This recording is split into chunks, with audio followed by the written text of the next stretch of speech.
guys. Part 2.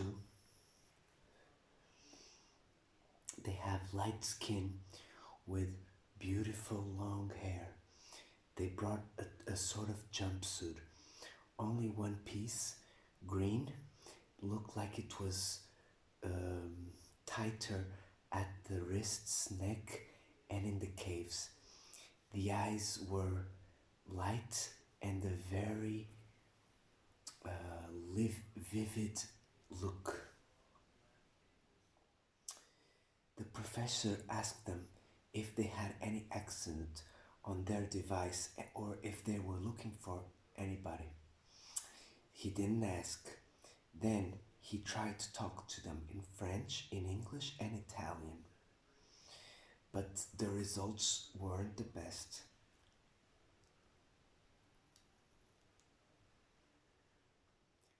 He had the feeling that they were inviting him to go inside the device. He doesn't know how he got to this conclusion, but the fact was that he thought he got the message. It looked like they were using a telepathic language. He added that he was no scientist, he never studied this sort of stuff, but from what he knew, he deduced that this was some sort of those devices. He could state that they had a sort of a articulated language.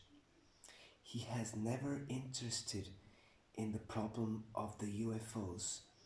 Due to his lack of time, he ignored completely that topic, though he thought that the device was one of those flying saucers.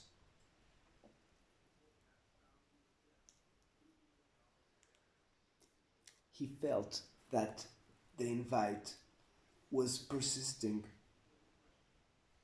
so he just got in. And he also had a big wish to see the UFO on the inside. Then one of the men went to the device, turning their back on him.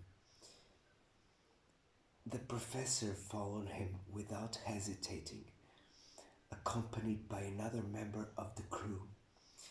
Then he was walking in the middle of the two. The first arrived at the device and climbed on board. Handling there was a ladder with one hand. The professor had to use both his hands. In the interior, there was a third person.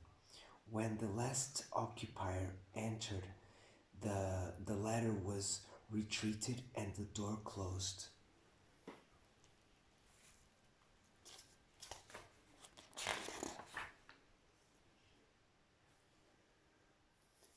The professor makes note that during his stay in the ship, he only been in one of the compartments, but he's sure that there were more.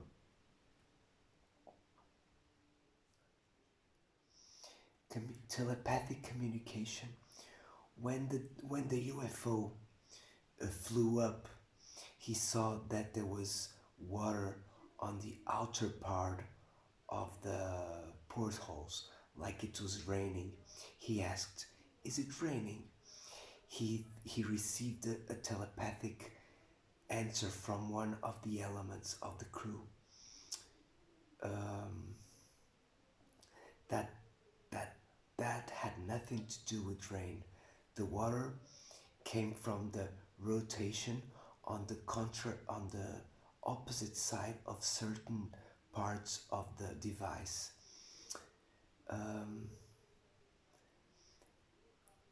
On the outer side of the device, there was a tube of filtering of the rays that produced some effect of vacuum between one of the parts.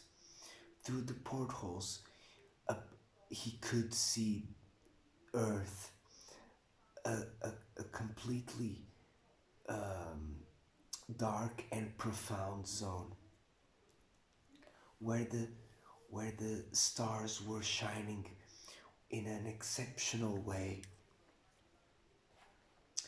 This was followed by a spectacle of a splendor not no compared to anything, and the regions were very dark after they crossed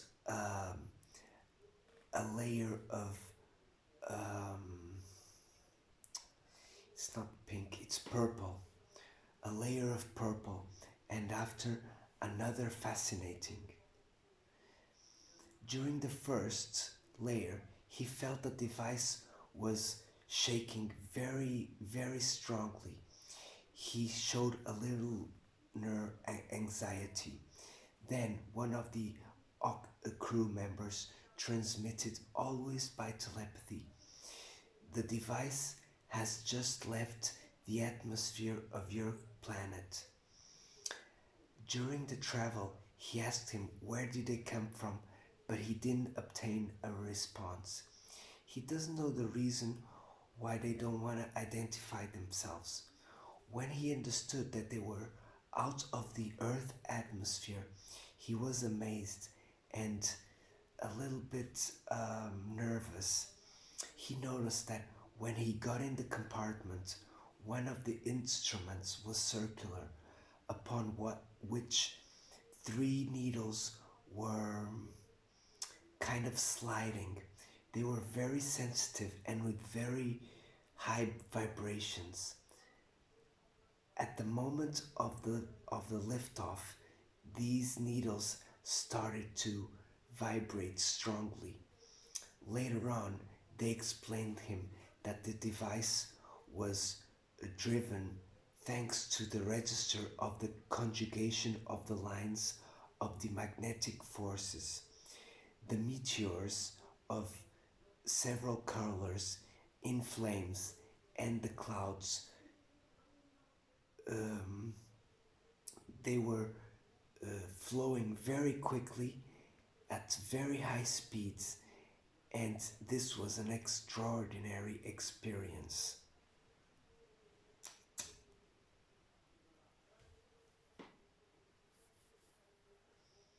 On the way back, he noticed that the clock was stopped. Therefore, he wasn't sure of the duration of the journey, but he could calculate it in about 30 or 40 minutes. He went to the hotel. He was wishing to talk to somebody and all the people he knew about the experience he lived. He thought about the crews of those devices were doing investigation of the inhabitants of this planet. He had the feeling that they were wishful to alert us about the dangers that um, threatened humanity. So, their opinion,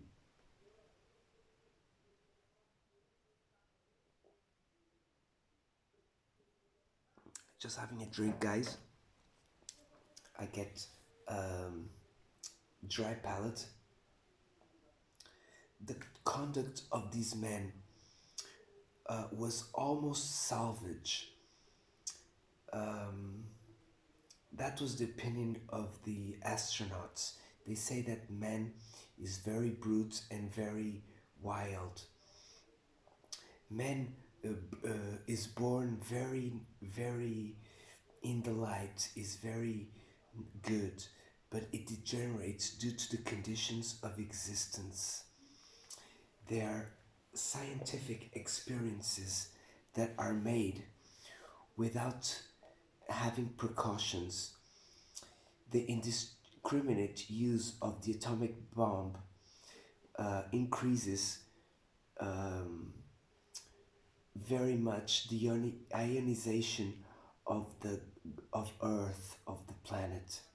It causes the destruction of the layers of atmosphere that filter the very dangerous rays from the sun.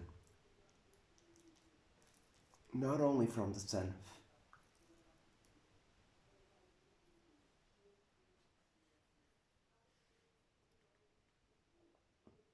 um, if we don't have these precautions when of the use of these terrible inventions, we will all suffer the consequences of these explosions.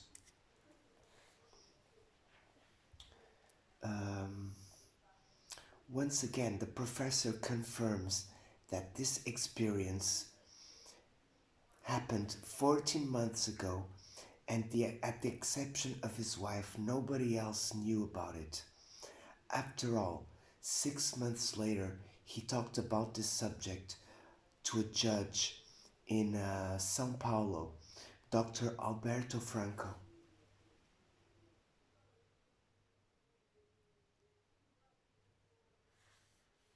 Very interesting, guys.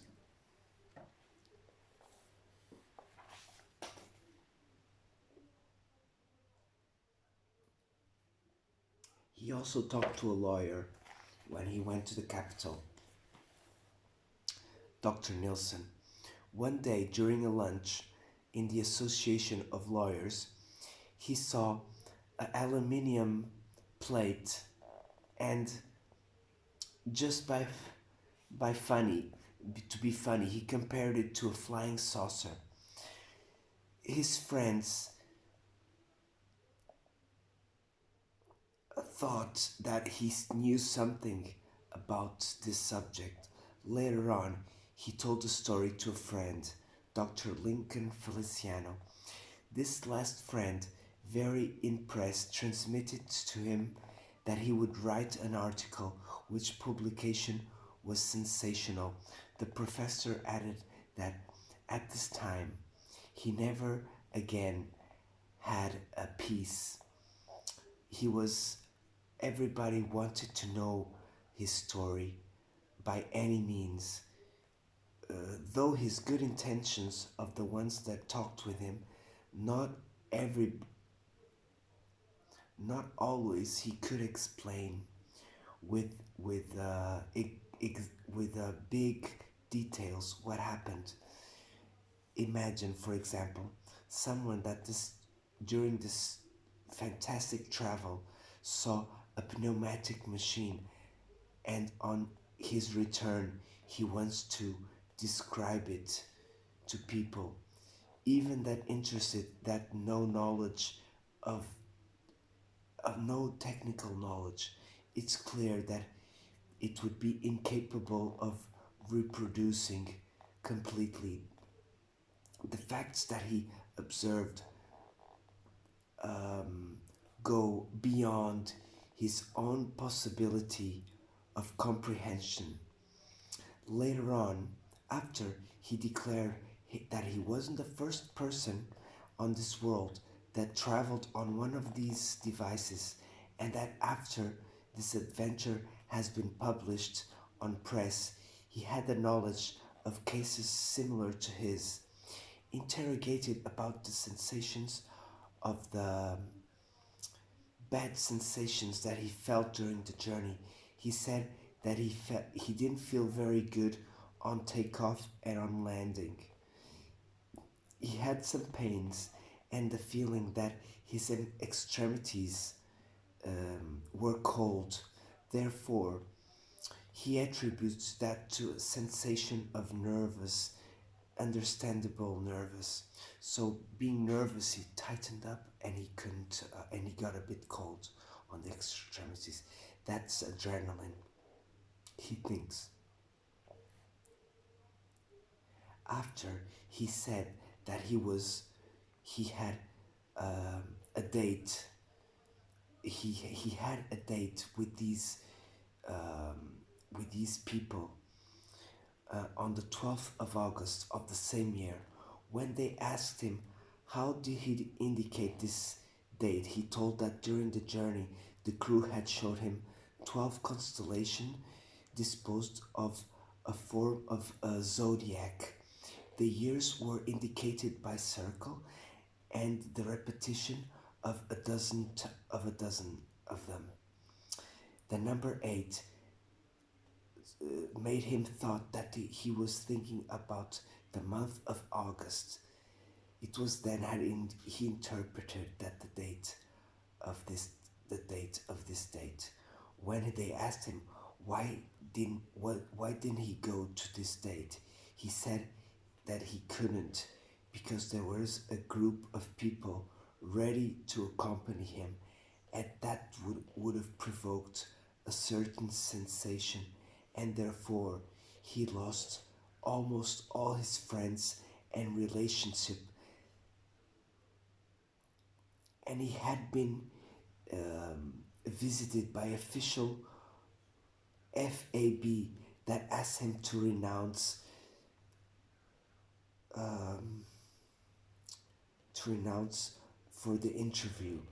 He told him that the fact that the Air Force prepared airplanes of interception that could cause serious accidents. If one of those devices went in contact with the flying disc, that could look like a treason for him.